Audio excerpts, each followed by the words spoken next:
آیت نمبر 23 اس آیت میں اللہ تعالیٰ تذکرہ فرما رہے ہیں ان عورتوں کا جن سے نکاح کرنا مرد کے لیے جائز نہیں ہے. فرمایا اللہ تعالیٰ نے حرمت حرام کر دی گئی ہیں علیکم تم پہ امہاتکم تمہاری مائیں. مائیں حرام کر دی گئی ہیں کیا مطلب ہے کہ ان کے ہاتھ کا پکا ہوا کھانا نہیں کھا سکتے؟ ایسے ہی ہے ان سے مسافہ نہیں کر سکتے؟ نہیں، مراد ہے ان سے نکاح کرنا. فرمایا تم پہ حرام کر دی گئی امہاتکم تمہاری مائیں. اور مائیں کے لفظ میں نانیاں بھی آ جائیں گی، مائیں کے لفظ میں دادیاں بھی آ جائیں گی. وبناتکم اور تمہاری بیٹیاں، تو اپنی بیٹی سے نکاح کرنا حرام، اور اسی میں آ جائے گی پوتی، اور اسی میں آ جائے گی نواسی. وَأَخَوَاتُكُمْ اور تمہاری بہنیں، یعنی کہ وہ بھی حرام کر دی گئی ہیں. تو بہن سگی ہو یا باپ کی طرف سے ہو یا صرف ماں کی طرف سے ہو، وہ بھی کیا ہے؟ حرام ہے. وَعَمَّاتُكُمْ اور تمہاری پھوپھیاں. پھوپھی کس کو کہتے ہیں؟ باپ کی بہن کو.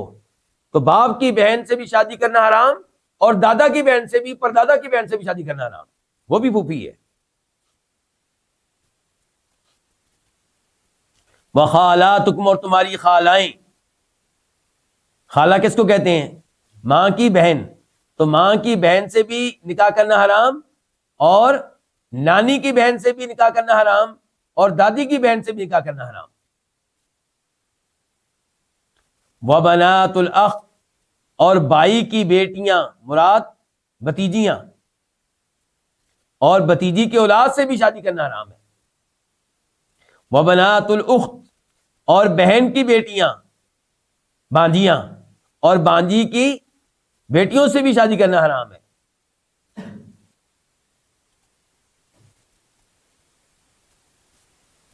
تو یہ کتنی عورتیں ہو گئی ذرا شمار کریں.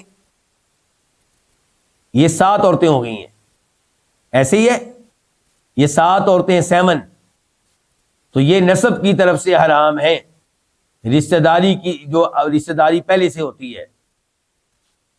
اس کے بعد آگے دیکھیں، اب اللہ تعالیٰ رشتے وہ عورتیں ذکر کرنے لگے ہیں جو رضاعت کے اعتبار سے حرام ہیں، دودھ پلانے کے اعتبار سے.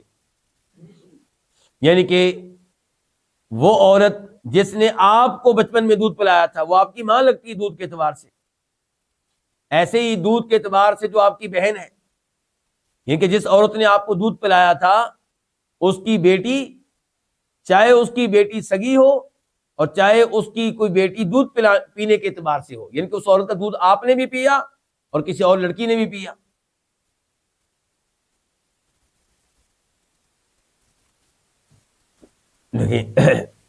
فرمایا اللہ تعالیٰ نے وَأُمَّهَاتُكُمْ اور تمہاری وہ مائیں. میں وہ کیوں کہہ رہا ہوں کیونکہ آگے امہات کی صفت آ رہی ہے کہ کون سی مائیں. اور تمہاری وہ مائیں اللاتی جنہوں نے ارضعنا دودھ پلایا ہے کم تمہیں. اور یہاں پہ دودھ پلانے سے مراد اس زمانے میں دودھ پلایا ہے جس زمانے میں بچے کی عمر 2 سال سے کم تھی. اگر 2 سال عمر ہو جائے اس کے بعد کسی بچے کو کوئی اور دودھ پلاتی ہے تو رضاعت کا رشتہ ثابت نہیں ہوگا، وہ عورت اس بچے کی ماں نہیں بنے گی. اور یہیں سے پھر یہ مسئلہ بھی اخذ ہوگا کہ اگر کوئی کسی عورت اور اس کے خاوند کے مابین شادی کے بعد یہ دودھ پینے کا معاملہ ہو جاتا ہے تو اس سے نکاح نہیں ٹوٹے گا، کیونکہ اس زمانے میں دودھ پینے سے خاوند اس عورت کا بیٹا نہیں بن جائے گا. رضاعت کا رشتہ ثابت ہوتا ہے کس عمر میں؟ 2 سال سے کم عمر میں. اور اس میں دوسری شرط یہ ہے کہ اس بچے نے اس عورت کا دودھ کم از کم 5 بار پیا ہو. اگر ایک بار دودھ پیا ہے تو اس سے رضاعت کا دودھ کا رشتہ ثابت نہیں ہوگا، وہ عورت اس کی ماں نہیں بنے گی. 5 بار پیا ہو، اور 5 بار کا مطلب کیا ہے کہ ایک بار اس نے پیا اور اپنی مرضی سے اس نے دودھ پینے کا عمل ترک کیا اپنی مرضی سے، اگر بیچ میں اس کو کھانسی آ گئی تھی یا کوئی اور رکاوٹ پڑ گئی تھی تو پھر دوبارہ اس نے پینا شروع کر دیا تو یہ ایک بار ہی کہلائے گا۔ تو ایسے مختلف اوقات میں اس نے 5 بار دودھ پیا ہے تو اب وہ اس کا دودھ کے لحاظ سے کیا بن جائے گا؟ بیٹا، تو وہ اس کی بن جائے گی ماں، تو اس سے شادی کرنی جائز نہیں ہوگی، اور اس عورت کی بیٹیوں سے بھی شادی کرنی جائز نہیں ہوگی، کیونکہ اس کی کیا بن جائیں گی؟ بہنیں۔ فرمایا وَأَخَوَاتُكُمْ، اور تمہاری بہنیں، اخوات اخت کی جمع ہے، فرمایا تمہاری بہنیں من الرضاعتی، رضاعت سے، یہ کہ تمہاری دودھ شریک بہنیں۔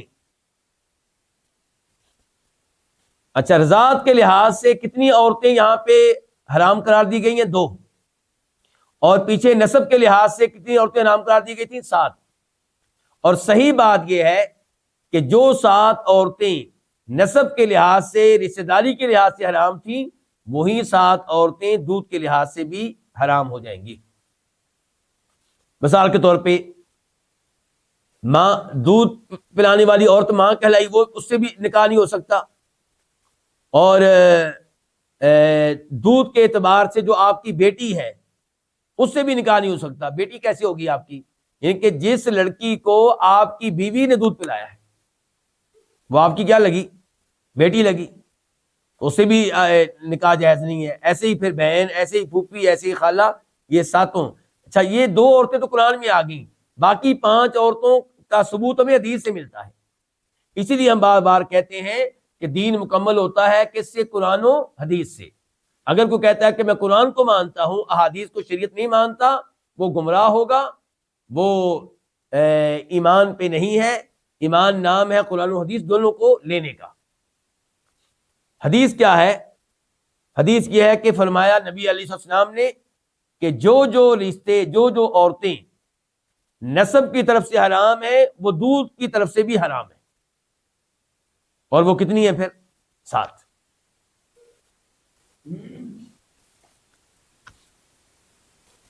وَأُمَّهَاتُ نِسَائِكُمْ، اور تمہاری بیویوں کی مائیں، وہ بھی حرام ہیں، ان سے بھی نکاح کرنے کی اجازت نہیں ہے۔ ان کو کیا کہتے ہیں جی؟ ساس۔ کیا کہتے ہیں؟ ساس۔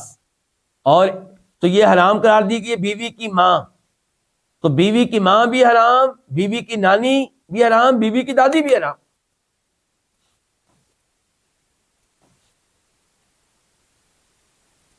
اچھا، بیوی کی ماں سے، ان کے اپنی ساس سے نکاح کرنے کی اجازت نہیں ہے، چاہے آپ کی بیوی جو ہے اس سے صرف نکاح ہوا ہے، جماع کا موقع ہی نہیں ملا، مثال کے طور پہ فوت ہو گئی، آپ نے نکاح کیا اس سے اور اس کے بعد وہ کیا ہو گئی؟ فوت ہو گیا۔ اب آپ چاہتے ہیں کہ میں اپنی ساس سے شادی کر لوں، اس کی اجازت نہیں ہے۔ یا آپ کا نکاح ہوا لیکن کسی وجہ سے آپ نے اس لڑکی کو طلاق دے دی، اور بعد میں آپ چاہتے ہیں کہ میں اس کی ماں سے شادی کر لوں، نہیں، اس کی اجازت نہیں ہے۔ بیوی سے تعلق قائم ہوا ہو یا نہ ہوا ہو، نکاح ہو گیا ہے، اس کی ماں آپ پہ حرام ہو چکی، اس سے شادی کرنے کی اجازت نہیں ہے۔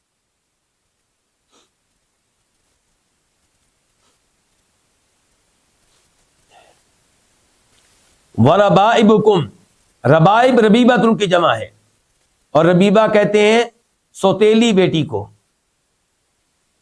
کیا مطلب؟ آپ کی بیوی کی بیٹی، آپ کی بیٹی نہیں ہے وہ، آپ کی بیوی کی پہلے شادی کہیں اور ہوئی تھی، وہاں سے اس کی بیٹی ہے، بیٹیاں ہیں۔ عام طور پہ یہ بیٹیاں ماں کے ساتھ ہی آتی ہیں اور ماں کے نئے خاوند کے گھر میں ہی پرورش پاتی ہیں، لیکن کبھی کبھی ایسا بھی ہوتا ہے کہ ماں ان بچیوں کو کہیں اور چھوڑ آتی ہے، لیکن عام طور پہ ساتھ ہی آتی ہیں۔ تو اللہ تعالی نے کہا کہ ان بچیوں سے تمہاری شادی نہیں ہو سکتی، تمہاری بیوی کی جو بیٹیاں ہیں ان سے تمہاری شادی نہیں ہو سکتی۔ یہ دیکھیں، فرمایا وَرَبَائِبُكُمْ، اور تمہاری سوتیلی بیٹیاں، یا آپ کہہ لیں تمہاری پالی ہوئی لڑکیاں جن کو تم نے پالا ہے، پرورش کی ہے، اور تمہاری پالی ہوئی لڑکیاں، اللاتی، وہ فی حجورکم، جو تمہاری گود میں ہیں۔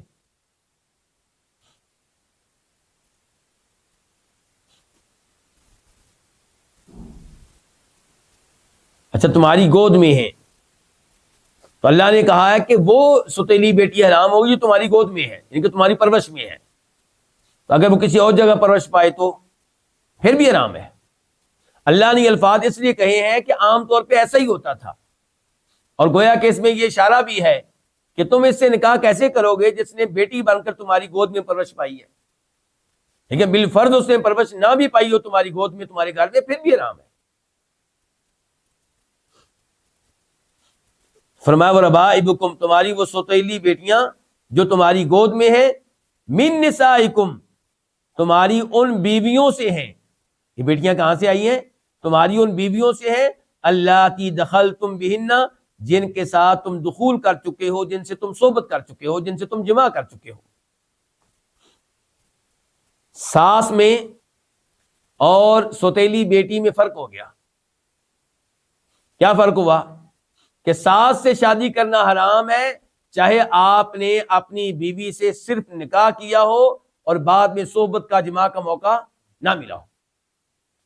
لیکن جو سوتیلی بیٹی ہے وہ آپ پہ تب حرام ہوگی جب آپ نے اپنی بیگم سے، یعنی کہ اس بچی کی ماں سے نکاح کے ساتھ ساتھ باقاعدہ تعلق قائم کر لیا ہو.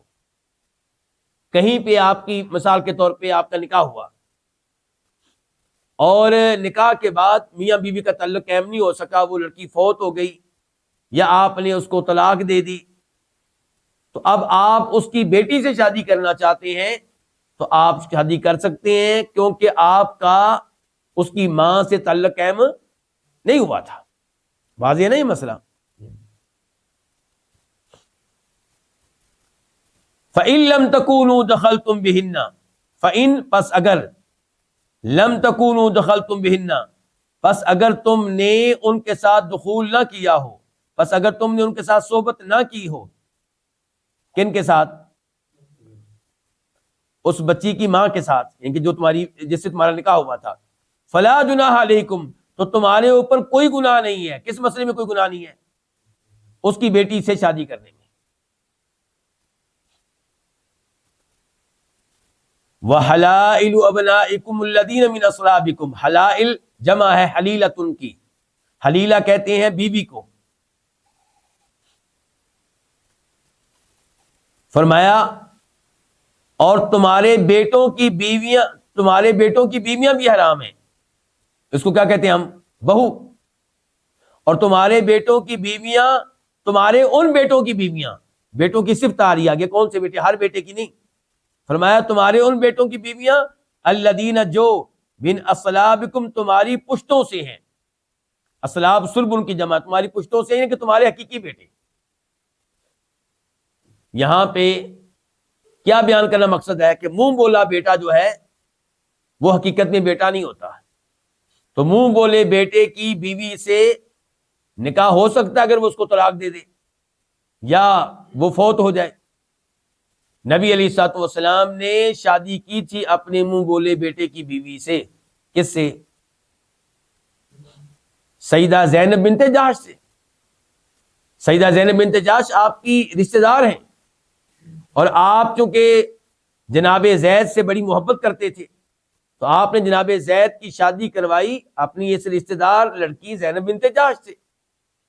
لیکن ان کے مابین تعلق صحیح معنوں میں قائم نہیں ہو سکا، یعنی کہ نباہ نہیں ہو سکا. تعلق سے مراد ہے کہ گھر کا ماحول ان کا آپس میں اچھا نہیں تھا، آپس میں یعنی کہ ان کی آپس میں بن نہیں سکی، جھگڑا رہتا تھا، اختلاف رہتا تھا.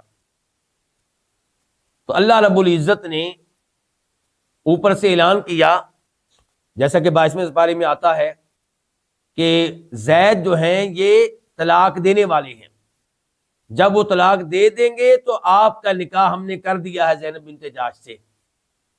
فلما قضا زید منہا وطرا زوجناکہا، اللہ نے وہاں پہ حکمت بھی بیان کی کیوں ہم آپ کا نکاح کر رہے ہیں، تاکہ یہ رواج ختم ہو کہ منہ بولا بیٹا حقیقی بیٹے کی طرح ہے اور اس کی بیوی جو ہے وہ حقیقی بہو ہے. نہیں، یہ سلسلہ ختم ہونا چاہیے.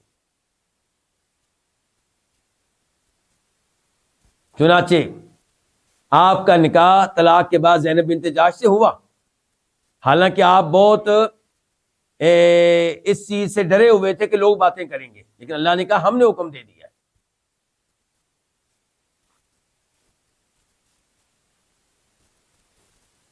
تو فرمایا تمہارے ان بیٹوں کی بیویاں جو تمہاری پشتوں میں سے ہیں، یعنی کہ تمہارے حقیقی بیٹے، تو یہ بھی تمہارے اوپر حرام ہے۔ پھر فرمایا اللہ نے وَأَن تَجْمَعُوا بَيْنَ الْأُخْتَيْنِ، اور یہ کہ تم دو بہنوں کو اکٹھا کرو، یعنی کہ یہ بھی حرام ہے۔ ایک بہن کے بعد دوسری بہن سے شادی کر لو، اس کی دوسری بہن سے، یہ بھی اکٹھا کرنا جائز نہیں۔ ہاں اگر اس کو طلاق دے چکے ہیں آپ یا فوت ہو گئی ہے تو پھر اس کی بہن سے شادی ہو سکتی ہے۔ فرمایا وَأَن تَجْمَعُوا، اور یہ کہ تم اکٹھا کرو، جمع کرو، بین الأختین، دو بہنوں کو، چاہے وہ حقیقی بہنیں ہوں یا دودھ پینے کے لحاظ سے بہنیں ہوں، إِلَّا مَا قَدْ سَلَفَ، سوائے اس کے ما جو قد سلفا، جو گزر چکا، جو زمانے جاہلیت میں ہو چکا۔ تو جو زمانے جاہلیت میں ہو چکا وہ اب چلتا رہے گا؟ نہیں نہیں نہیں نہیں نہیں، مراد یہ ہے کہ اس پہ گناہ نہیں ملے گا، لیکن اس کو برقرار نہیں رکھا جائے گا۔ اگر کسی کے گھر میں دو بہنیں ہیں، مسلمان ہونے کے بعد اس سے مطالبہ کیا جائے گا کہ ان میں سے ایک کو کیا کرو، طلاق دو، ایک کو فارغ کرو۔ ایسے ہی اگر کسی کے گھر میں مثال کے طور پہ بھتیجی ہے، اپنی سگی بھتیجی سے اس نے شادی کی ہوئی ہے یا سگی بانجی سے اس نے کی ہوئی ہے، مسلمان ہونے کے بعد اس سے مطالبہ کیا جائے کہ اس کو چھوڑو، لیکن جو پہلے کیا تھا کیا اس پہ گناہ ملے گا؟ نہیں، مسلمان ہونے کے بعد وہ گناہ معاف۔ ان اللہ کان غفور الرحیم، بے شک اللہ تعالیٰ بہت بخشنے والا، نہایت رحم کرنے والا ہے۔ کیا مطلب ہے ان دو ناموں کا یہاں پہ؟ یہ کہ جو غلطی زمانے جاہلیت میں ہو چکی ہے اس غلطی کا ازالہ کریں، اور اللہ تعالیٰ آپ کو معاف کرنے والا ہے، اللہ تعالیٰ آپ پہ رحم کرنے والا ہے۔ جس طرح یہاں پہ یہ آیا ہے کہ دو بہنوں کو اکٹھا نہیں کر سکتے، اسی طرح کچھ اور بھی عورتیں ہیں جن کو آپ گھر میں اکٹھا نہیں کر سکتے، ان کا تذکرہ قرآن میں نہیں آیا بلکہ کہاں آیا ہے؟ حدیث میں۔ پھر پتا چلا کہ حدیث کے بغیر دین پہ عمل کرنا ممکن نہیں ہے، اور احادیث صرف قرآن کی تفسیر نہیں ہے بلکہ قرآن کی تفسیر بھی کرتی ہیں اور الگ مستقل حکم بھی دیتی ہیں، باقاعدہ الگ سے ایک شریعت ہیں، یعنی کہ شریعت کے احکام جیسے قرآن میں آئے ہیں ایسے کچھ احکام ایسے جو قرآن میں بالکل نہیں آئے، حدیث میں آئے ہیں۔ تو وہ کون سی دو عورتیں ہیں جن کو آپ اکٹھا نہیں کر سکتے اپنے گھر میں؟ آپ نے جس عورت سے شادی کی ہے اس عورت کے اوپر بطور سوکن آپ اس کی بھتیجی کو نہیں لا سکتے، اس کی بانجی کو نہیں لا سکتے، اس کی خالہ کو نہیں لا سکتے، اس کی پھوپھو کو نہیں لا سکتے آپ۔ تو یہ کہاں پہ آیا؟ حدیث میں آیا۔